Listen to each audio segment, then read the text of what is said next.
اب دیکھیں جی اللہ تعالیٰ نے جس پیشن سے توحید کو بیان کیا نا یہاں پہ، اور وہ چیزیں جو کامن آبزرویشن میں آتی ہیں اس زمانے کے انسان کے لیے بھی اور آج کے انسان کے لیے بھی، وہ بیان کیے جو میں نے آپ کو سٹارٹ میں کہا تھا. سورہ یونس جو ہے آپ سمجھ لیں سورہ توحید ہے، اس کا ڈومیننٹ فیکٹر توحید ہے. قل من یرزقکم من السماء والارض، اے نبی ان سے پوچھئے بھلا بتاؤ تو کون ہے جو رزق دیتا ہے تمہیں آسمان سے اور زمین سے، آسمان سے پانی برسا کر اور اس کے ذریعے زمین سے کھیتی اگا کر. یہ اس زمانے میں بھی لوگوں کو پتا تھا کہ یہ کوئی بزرگ بابا نہیں بارش برسا سکتا. آج بھی لوگوں کو پتا ہے کوئی نہیں برسا. دیکھیں جب بارش نہیں ہوتی سارے بابے فیل ہو جاتے ہیں، ہاں ڈیم خالی ہو جاتے ہیں، بابے فیل ہو جاتے ہیں. وہ اللہ کی مرضی، بارش دے نہ یا دے. امن یملک السمع والابصار، بھلا بتاؤ کہ کون ہے مالک ہے جو کان اور آنکھوں کا. اللہ نے کان بھی بنائے، آنکھیں بھی بنائی، کوئی اور مالک ہو ہی نہیں سکتا. اچھا مجھے بتائیں، یہ بزرگ جب ڈھورے ہوتے ہیں وہ بھی ڈیوائسز لگواتے ہیں، ہاں ان کی آنکھیں جب کمزور ہوتی ہیں کیا انہوں نے اینکیں نہیں لگائی ہوئی؟ جتنے یہ غوث وقت ہے نا اس وقت سب کی اینکیں لگی ہوئی ہیں. ہاں الیاس قادری صاحب بھی جب انہوں نے کچھ پڑھنا ہوتا ہے نا وہ کہتے ہیں مجدد بھی ہیں اور غوث وقت بھی ہیں اس وقت بریلویوں کے، اینک لگاتے ہیں. کیوں لگاتے ہو اینک؟ تم تو دلوں کے بھی چھپے ہوئے راز جانتے ہو، سامنے چیز آئی ہوئی نہیں پڑھ سکتے. ابھی تو انجینئر صاحب نے اپنا فارمولہ نہیں رکھا میکینیکل انجینئرنگ کا، مشین ڈیزائن کا. تم جو اردو میں لکھی ہوئی باتیں ہیں وہ بھی انگریز کی بنائی ہوئی اینک کے بغیر نہیں پڑھ سکتے. ہمیں تو کل تک کہتے تھے جی اگر انگریز ہوا میں اڑ سکتا ہے تو بابا کو نہیں اڑ سکتا. انگریز تو اڑ کے دستا ہے جہاز بہ کے، بابا بھی اڑ کے دسے مان لواں گے. تو انگریزوں کی بنائی ہوئی اینکیں لگا کے تم لوگ وہ چیزیں پڑھتے ہو تو ظاہر ہے تم تو مالک نہیں ہو ان آنکھوں کے. آج تک کسی بزرگ نے اپنی آنکھیں کمزور ہونے سے روکی ہیں؟ کوئی شخص اپنے بڑھاپے کو ٹال سکتا ہے؟ کوئی پیغمبر بھی نہیں ٹال سکتا اپنے بڑھاپے کو. بال سفید ہوئے تو ہو گئے، نظر کمزور ہوئی ہے تو ہو گئی ہے. تو یہ چیز ہے. اللہ تعالیٰ فرماتا ہے کہ پوچھ ان سے اے نبی صلی اللہ علیہ وآلہ وسلم کون مالک ہے کان کا اور آنکھوں کا. وَمَن يُخْرِجُ الْحَيَّ مِنَ الْمَيِّتِ، اور کون ہے جو مردے میں سے زندہ کو نکالتا ہے. بظاہر زمین مردہ ہوتی ہے، اس میں سے زندہ کھیتی نکلتی ہے. بظاہر انڈا ہماری کامن آبزرویشن کے اعتبار سے مردہ ہوتا ہے، اس میں سے چوزا نکلتا ہے. ویسے تو وہ مردہ نہیں ہے لیکن قرآن چونکہ لٹریچر کی زبان میں کامن آبزرویشن میں بات کر رہا ہے اس اعتبار سے تو وہ بظاہر ہل جل نہیں رہا. ایک بیج اس کے اندر زندگی ہے لیکن بظاہر مردہ ہے، اس میں سے 6 ارب گنا بڑا درخت نکلتا ہے. وَيُخْرِجُ الْمَيِّتَ مِنَ الْحَيِّ،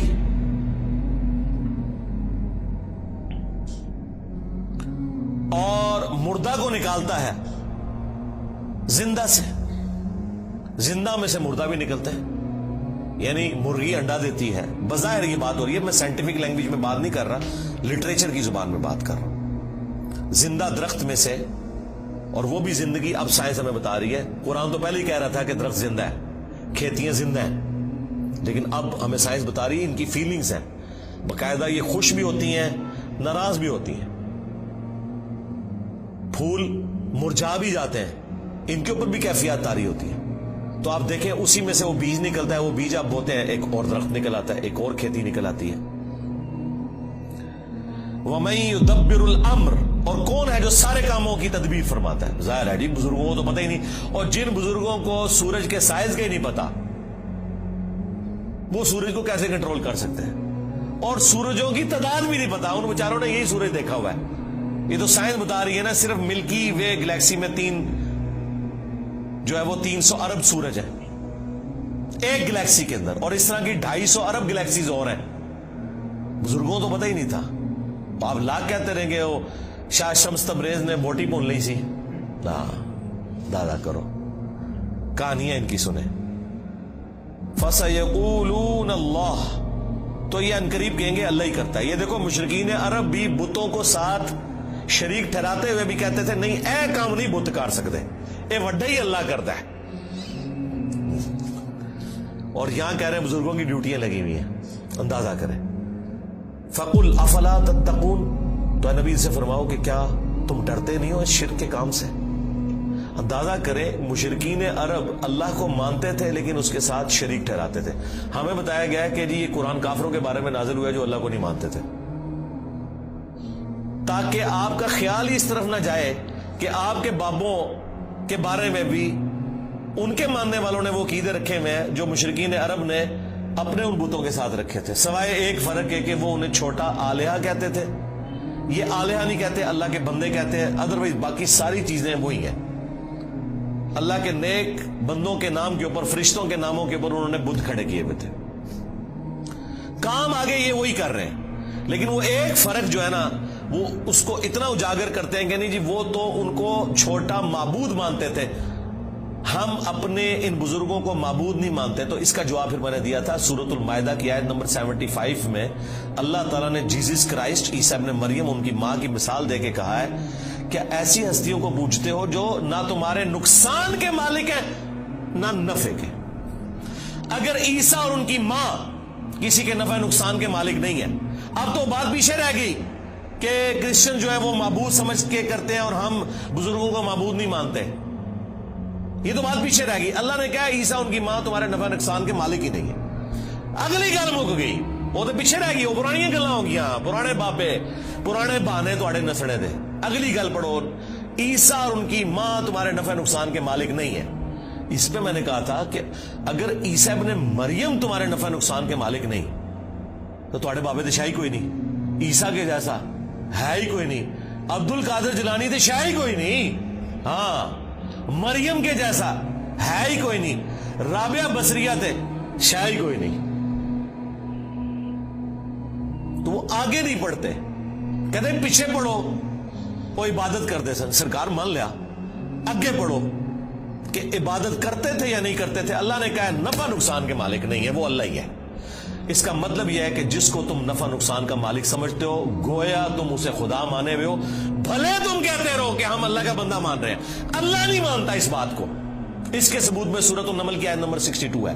امن یجیب المضطر اذا دعا ویکشف السوء وَيَجْعَلُكُمْ خُلَفَاءَ الْأَرْضِ أَإِلَٰهٌ مَّعَ اللَّهِ. بھلا بتاؤ تو کون ہے جو مصیبت اور پریشانی میں گھرے ہوئے شخص کی فریاد کو سنتا ہے اور اس سے اس کی تکلیف کو دور کر دیتا ہے اور تمہیں زمین پر اگلوں کا خلیفہ کرتا ہے. أَإِلَٰهٌ مَّعَ اللَّهِ، کیا اللہ کے ساتھ کوئی اور معبود بھی ہے جس کی یہ کوالٹی ہو؟ قَلِيلًا مَّا تَذَكَّرُونَ، بہت ہی کم نصیحت حاصل کرتے ہیں. اس آیت میں سورۃ النمل کی آیت نمبر 62 پارہ نمبر 20 کے پہلے صفحے پہ اللہ تعالیٰ نے واضح کہہ دیا کہ جس کے بارے میں تمہارا یہ عقیدہ ہے نا کہ تمہیں مصیبت اور پریشانی میں تمہاری تکلیف دور کر سکتا ہے، دعا میں تم اسے پکارو گویا تم نے اسے خدا مان لیا. وہ اگلے دن وہ پاپا جانی کہہ رہے تھے کہ ڈسپرین کی گولی اگر مشکل کشا ہے تو شیخ عبد القادر جیلانی نہیں. سرکار ڈسپرین کی گولی جب ہم کھاتے ہیں تو سر درد دور ہوتا ہے. عبد القادر جیلانی نو چٹ کے بھی ویکھ لو تھوڑا سر درد نہیں دور ہونا. ہاں ذہن میں رکھیے گا. اگر کوئی نہیں مانتا میں تھوڑی اور وسط مثال دیتا ہوں. انہی کا جب پیشاب بند ہوا تھا تو آغا خان میں ان کا آپریشن ہوا تھا تو عبد القادر جیلانی کے مزار پہ اٹھا کے لے جاتے نا. ہاں وہ ڈاکٹروں نے ہی آپ کی ہیلپ کرنی ہے جب پیشاب بند ہوتا ہے. ایون عبد القادر جیلانی کا بھی پیشاب بند ہونا وہ بھی ڈاکٹر ہی علاج کرے گا، خود کوئی اپنا علاج نہیں کر سکتا. سیدھی سی بات ہے. تو مثالیں دیتے ہیں ظاہری اسباب، ادویات، یہ اللہ تعالیٰ نے ان کے ساتھ چیزیں جوڑی ہوئی ہیں. تو میں نے ان کو اگلی مثال دی ہے کہ ویل مچھلی 1.5 گھنٹے تک اپنا سانس روک سکتی ہے.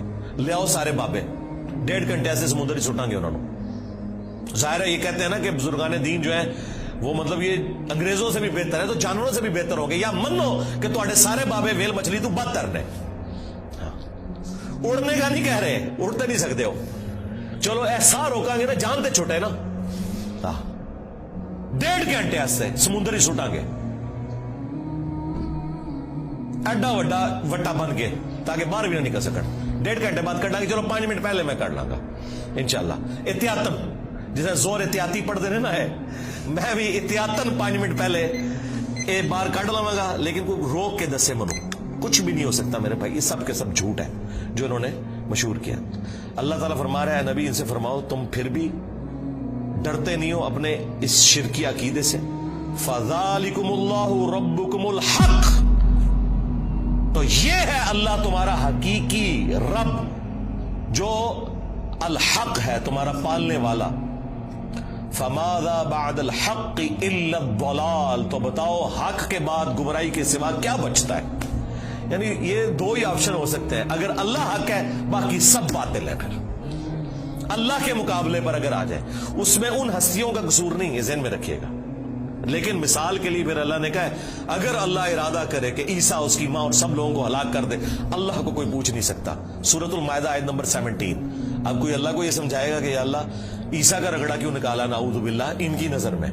نہیں بھئی، جب توحید اسٹیبلش کرنی ہے تو وہ ہمارے استاد مولانا ساق صاحب کہتے تھے اور جدو توحید بیان کریں گے تو نبیوں کی گستاخی آپ ہی ہو جائے گی۔ یہ ہو نہیں سکتا کہ ایسی توحید بیان کریے اور گستاخی نہ ہوئے، کیونکہ گستاخی آپ کہہ رہے ہیں، وہ گستاخی ہے نہیں ہے، نبی نہیں سے گستاخی مانیں گے۔ اللہ تعالیٰ نے سورہ نساء میں فرمایا عیسیٰ ابن مریم کبھی یہ اور محسوس نہیں کریں گے اور نہ کوئی مقرب فرشتہ کہ اسے اللہ کا بندہ کہا جائے۔ اور پھر اللہ نے کنکلوڈ کیا ہے کہ اگر کوئی فرشتہ یا کوئی پیغمبر اس چیز سے شرمندگی محسوس کرے کہ وہ بندہ ہے ہمارا، ہم قیامت کا دن بلا لیں گے، پھینکیں گے جہنم کے اندر سمجھانے کے لیے۔ اللہ تعالیٰ تو بالکل نہ اس کا کوئی پیغمبر رشتہ دار ہے نہ کوئی فرشتہ رشتہ دار ہے، سب کے سب اس کے بندے ہیں۔ ہاں، اللہ اکبر۔ فَأَنَّا تُصْرَفُونَ، تو پھر کہاں رخ موڑ کے پھرے جا رہے ہو؟ كَذَلِكَ حَقَّتْ كَلِمَةُ رَبِّكَ عَلَى الَّذِينَ فَسَقُوا أَنَّهُمْ لَا يُؤْمِنُونَ، بالکل اس طریقے سے ثابت ہو چکی ہے تمہارے رب کی بات ان لوگوں کے اوپر جو سرکشی کے اوپر اترے ہوئے ہیں کہ وہ کبھی بھی ایمان نہیں لے کر آئیں گے۔ یعنی اللہ نے ان پہ مہر لگائی ہے بسبب اس کے کہ حق سامنے آنے کے باوجود انہوں نے حق ماننے سے انکار کیا۔ اللہم من احییتہ منا فاحیہ علی الاسلام ومن توفیتہ منا فتوفہ علی الایمان۔ سبحانک اللہم وبحمدک اشہد ان لا الہ الا انت استغفرک واتوب الیک وما علینا الا البلاغ المبین۔ جزاکم اللہ خیرا۔